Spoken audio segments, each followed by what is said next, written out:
एका वर्षापूर्वी याच डोंगरावर एक तरुण उभा होता. त्याच्या आयुष्यात एक टोकाचा क्षण सुरू झाला होता. खाली दरी, समोर मृत्यूची भीती आणि मागे त्याला वाचवण्यासाठी धावणारे पोलीस आणि अग्निशामक दलाचे जवान. त्या दिवशी पोलिसांनी त्याला समजावलं, अग्निशामक दलानं बचाव कार्य केलं आणि काही तासांच्या प्रयत्नानंतर तो तरुण सुखरूप खाली आला. त्याचं नाव होतं कुणाल चांदगुडे. पण एक वर्षानंतर तो पुन्हा त्याच डोंगरावर आला. यावेळी पोलीस आले, यावेळी त्याला समजावण्यात आलं, यावेळी त्याची आई त्याच्यासमोर उभी राहून विनंती करत होती, विनवणी करत होती. यावेळी त्याला वाचवण्याचा प्रयत्न झाला, पण यावेळी कथा तिथंच थांबली नाही. अवघ्या काही काळात एका कुटुंबातील एक नाही, दोन नाही, तर 3 जणांचा दुर्दैवी मृत्यू झाला. 19 वर्षांचा कुणाल, त्याचे 48 वर्षीय वडील मुरलीधर आणि त्यांची आई संगीता. एका कुटुंबाचा संसार काही क्षणात उद्ध्वस्त झाला. पण या घटनेची सगळ्यात धक्कादायक गोष्ट काय, तर मृत्यूची संख्या नाही. सर्वात मोठा प्रश्न आहे, 1 वर्ष आधी ज्याला वाचवण्यात आलं होतं त्याच मुलाला पुन्हा तिथं पोहोचण्यापासून का रोखता आलं नाही. आणि त्याहून मोठा प्रश्न, आपण या घटनेकडे फक्त आयफोनच्या हट्टाची गोष्ट म्हणून पाहणार आहोत का, की या घटनेच्या मागे कौटुंबिक तणाव, मानसिक संघर्ष, तरुणांच्या भावनिक जगाची गुंतागुंत आणि धोकादायक ठिकाणी सुरक्षा व्यवस्थेचा अभाव, या सगळ्यांचा एकत्रित विचार करणार आहोत. या आहे खवड्या डोंगराची कहाणी. छत्रपती संभाजीनगर शहर वाढत होतं, नवीन वसाहती वाढत होत्या, लोकांच्या गरजा वाढत होत्या, पण शहराच्या अगदी जवळ असलेला खवड्या डोंगर हळूहळू एका वेगळ्याच कारणासाठी ओळखला जाऊ लागला. धोकादायक कडा, खोल दऱ्या, उत्खननामुळे बदललेला भूभाग आणि त्या ठिकाणी याआधी घडलेल्या काही दुर्दैवी घटना. स्थानिक पातळीवर या परिसरात सुरक्षा उपाययोजनांची मागणी होत असल्याचं वृत्त. काही वृत्तांमध्ये अवैध उत्खननांमुळे डोंगराचा भूभाग अधिक धोकादायक झाल्याचाही दावा करण्यात आला. मात्र या सगळ्या बाबींची अधिकृत तपासणी आणि जबाबदारी निश्चित होणं हा स्वतंत्र प्रशासकीय विषय. म्हणजे हा फक्त एक डोंगर नाही, तर एक असा परिसर आहे जिथं धोक्याची पार्श्वभूमी आधीपासूनच होती. आणि अशा ठिकाणी सुरक्षा व्यवस्था किती महत्त्वाची असते या घटलेलं पुन्हा एकदा दाखवून दिलं. त्या दिवशी सकाळी कुणाल घरातून बाहेर पडला. मिळालेल्या माहितीनुसार त्याचं आणि वडिलांमध्ये काही कारणावरून वाद झाला होता. सुरुवातीच्या वृत्तांमध्ये या वादाचं कारण आयफोन 15 असल्याचं मोठ्या प्रमाणावर सांगण्यात आलं. कुणालला महागडा फोन हवा होता. घरच्या परिस्थितीमुळे वडिलांना ते शक्य नव्हतं. वाद वाढला आणि त्यानंतर कुणाल खवड्या डोंगराकडे गेला. पण इथं थांबणं गरजेचं होतं, कारण नंतरच पोलीस तपासासंदर्भातील वृत्तांमध्ये आयफोन हा या घटनेचा अंतिम किंवा निश्चित कारण असल्याचं स्पष्ट झालेलं नाही. कौटुंबिक वाद आणि मानसिक तणावाचा वेगळा तपासाचा अँगल समोर आल्याचंही वृत्त आहे. म्हणून आपण या घटनेला आयफोनमुळे झालेला मृत्यू असं म्हणणं टाळलं पाहिजे. कारण एका 19 वर्षाच्या मुलाच्या आयुष्याला एका मोबाईलच्या किमतीत बंदिस्त करलं कदाचित या घटनेच्या मुळाशी जाण्यापासून आपल्याला रोखेल. कुणाल डोंगरावर पोहोचल्याची माहिती मिळाली. पोलिसांना फोन करण्यात आला आणि पुन्हा एकदा एक बचाव मोहीम सुरू झाली.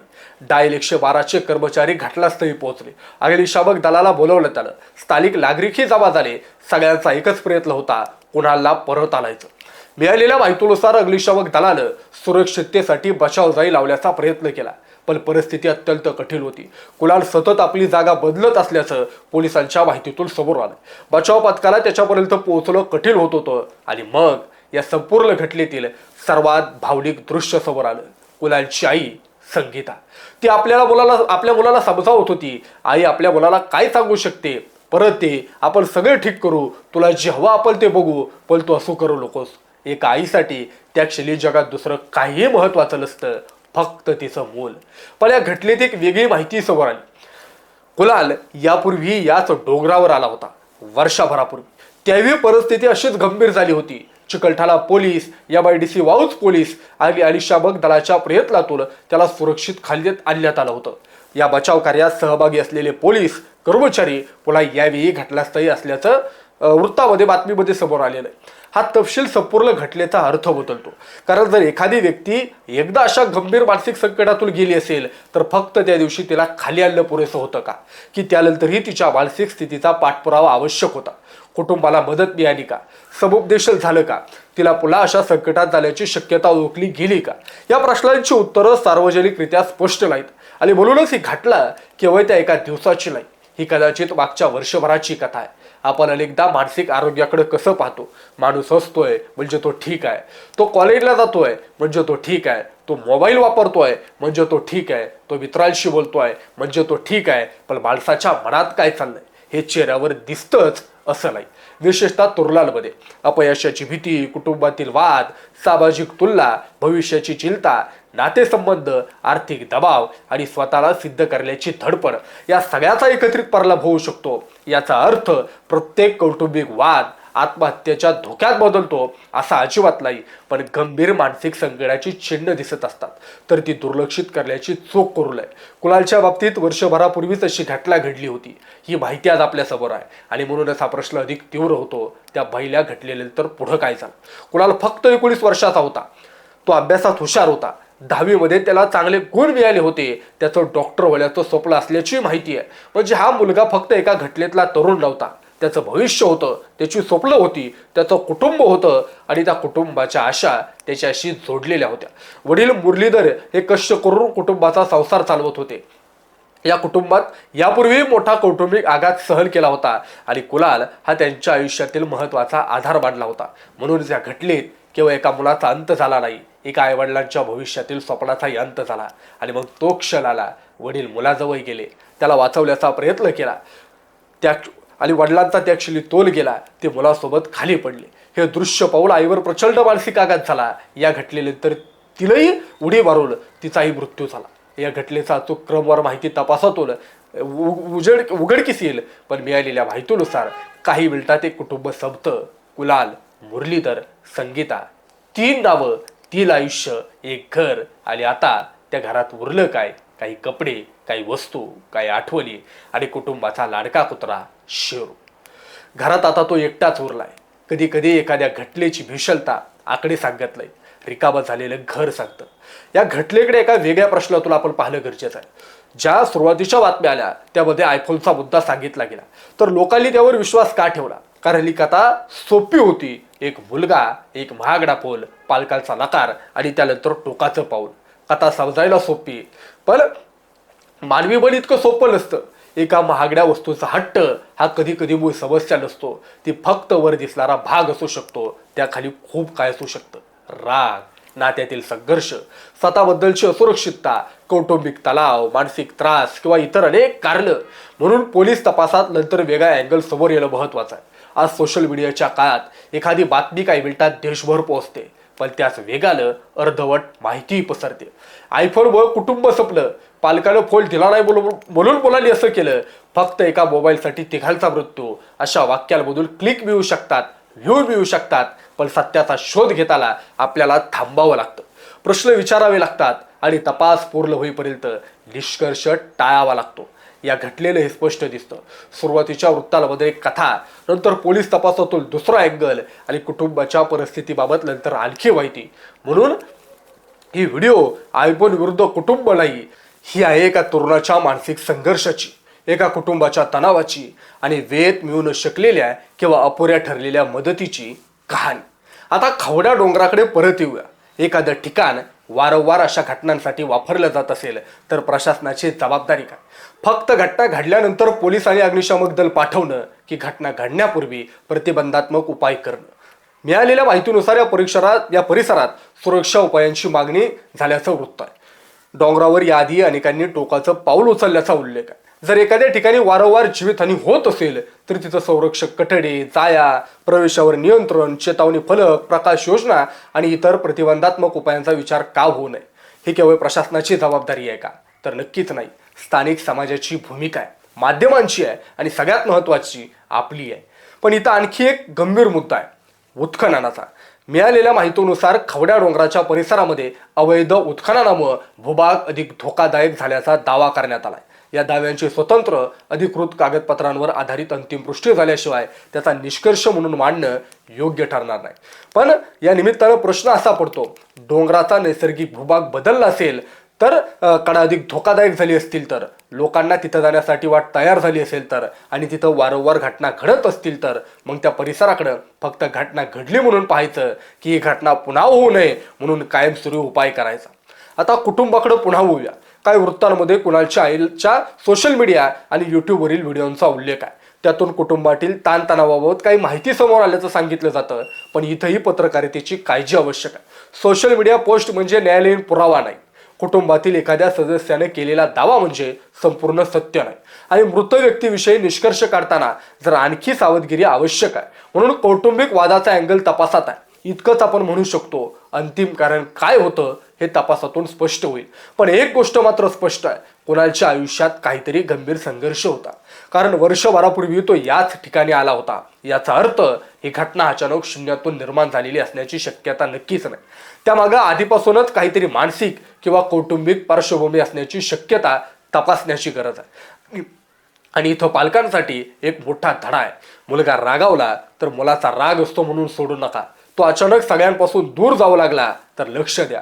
तो स्वतःच्या आयुष्याबद्दल अत्यंत निराश बोलत असेल तर ती गंमत समजू नका. स्वतःला इजा करण्याचा तो प्रयत्न केला असेल तर त्याला केवळ धमकी समजून दुर्लक्ष करू नका. व्यावसायिक मानसिक आरोग्यात मदत घेणं कमजोरी नाही तर उपचार आणि सुरक्षिततेचा भाग आहे. या घटनेतील सगळ्यात वेदनादायक प्रश्न कदाचित हाच आहे, कोणाला 1 वर्ष आधी वाचवल्यानंतर पुढची मदत काय मिळाली. आपल्याकडे सध्या त्याचं उत्तर शून्य आहे.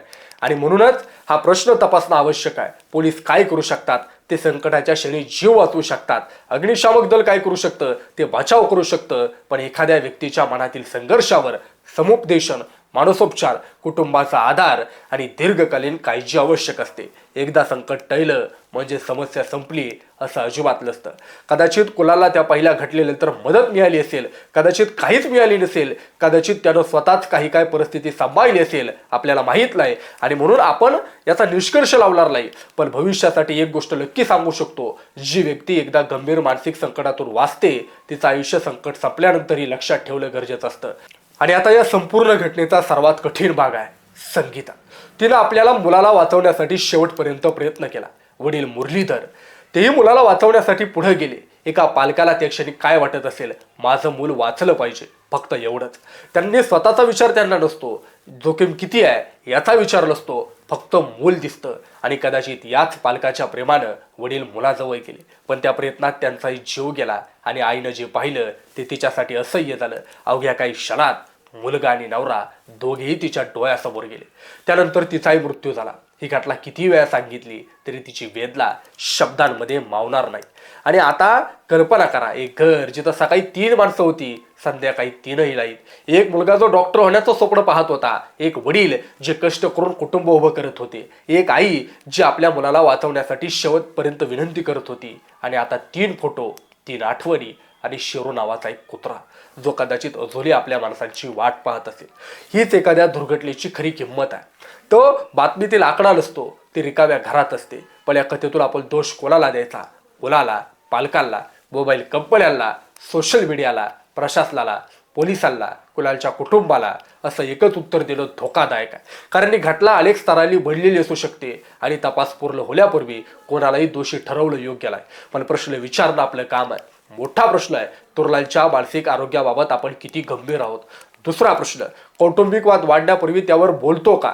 तिसरा प्रश्न, पूर्वी गंभीर मानसिक संकटातून गेलेल्या व्यक्तींसाठी दीर्घकालीन मदत व्यवस्था किती उपलब्ध आहे? आणि चौथा, धोकादायक ठिकाणी प्रतिबंधात्मक सुरक्षा व्यवस्था उभ्या करण्यासाठी आणखी किती घटना घडाव्या लागतील? खवड्या डोंगरावरचा प्रसंग आपल्याला एका गोष्टीची आठवण करून देतो.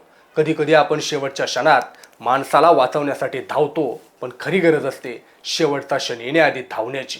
कुणीतरी मुलाशी बोलणं, कुणीतरी त्याचा राग समजून घेणं, कुणीतरी त्याच्या मनात काय चाललं हे विचारणं, कुणीतरी पालकांना समजावणं, कुणीतरी व्यावसायिक मदतीकडे घेऊन जाणं आणि गरज पडल्यास धोकादायक ठिकाणी जाण्यापासून त्याला सुरक्षित ठेवणं. हे सगळं वेळेवर झालं तर कदाचित काही कथा बदलू शकतात. आज आपण कोणाला देऊ शकत नाही, तो आपल्यात नाही. त्याच्या मनात शेवटच्या क्षणी काय चाललं होतं हे तोच सांगू शकला असता. मुरलीधर आणि संगीता देखील आपल्यात नाहीत, त्यांच्या मनात काय होतं हे आता आपण निश्चित सांगू शकत नाही. म्हणून या घटनेतून सनसनाटी निर्माण करणं सोपं आहे, पण त्यांच्या मृत्यूला समजून घेणं खऱ्या अर्थानं कठीण आहे. एक पत्रकार म्हणून आपण कठीण मार्ग निवडला पाहिजे. 1 वर्षाआधी पोलिसांनी एका तरुणाला त्या डोंगरावरून वाचवलं. त्या दिवशी कदाचित पोलिसांना वाटलं असेल एक जीव वाचला, पण आज मागं वळून पाहिलं तर प्रश्न पडतो, तो फक्त एक जीव होता का? की एका संपूर्ण कुटुंबाला वाचवण्याची ती संधी होती?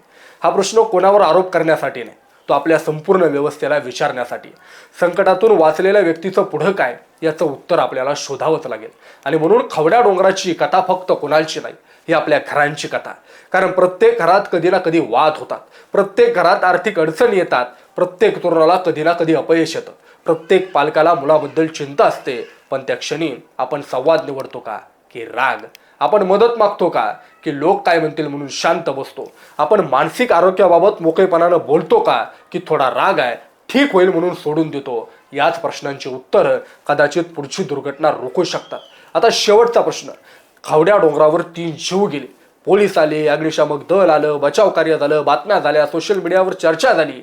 काही दिवसांनी कदाचित ही घटना विसरली जाईल, पण डोंगर तिथंच राहील. धोकादायक कडा तिथेच राहील. मानसिक तणाव तिथेच राहील. कौटुंबिक संघर्ष तिथंच राहतील. आणि जर आपण काही शिकलो नाही तर कदाचित पुढची बातमी पुन्हा त्याच डोंगरावर येईल. म्हणून या घटनेचा खरा शेवट 3 मृतदेहांवर होऊलाय. खरा शेवट तेव्हा होईल जेव्हा एखाद्या संकटात असलेल्या तरुणाला वेळेआधी मदत मिळेल, जेव्हा पालक मुलाच्या रागामागचं कारण समजून घेतील, जेव्हा मानसिक आरोग्यावर बोलताना लाज वाटणार नाही, जेव्हा धोकादायक ठिकाणी सुरक्षा व्यवस्था निर्माण केली जाईल आणि जेव्हा आपण एखाद्या सनसनाटी कारणावर विश्वास ठेवल्याआधी पूर्ण सत्याची वाट पाहू. कारण कदाचित एका आयफोलची कथा नाही, कदाचित ही एका वादाची कथा नाही, कदाचित ही एका कुटुंबाची वर्षभर चाललेल्या संघर्षाची कथा आहे. आणि कदाचित आपल्याला अजून तिथं पूर्ण सत्य माहीत नाही. तपास सुरू आहे, प्रश्न अजून चिवलत आहेत. आणि म्हणूनच कुणाल चांदगुडेच्या या कहाणीचा सगळ्यात मोठा धडा मृत्यू नाही, तो आहे वेळेआधी दिसलेला इशारा. 1 वर्ष आधी मिळालेला इशारा, जो आपण कदाचित आज पुन्हा समजून घेत आहोत. शेवट एकच विनंती आहे, एखाद्या माणसाला वाचवण्यासाठी नेहमी शेवटच्या क्षणापर्यंत पोहोचण्याची गरज नसते. कधी कधी फक्त वेळेवर विचारलेला एक प्रश्न पुरेसा असतो, मित्रा तू खरंच ठीक आहेस ना? अशाच प्रकारच्या व्हिडिओ पाहण्यासाठी आपल्या महाराष्ट्र वार्ता चॅनलला सबस्क्राईब करा ही विनंती. धन्यवाद.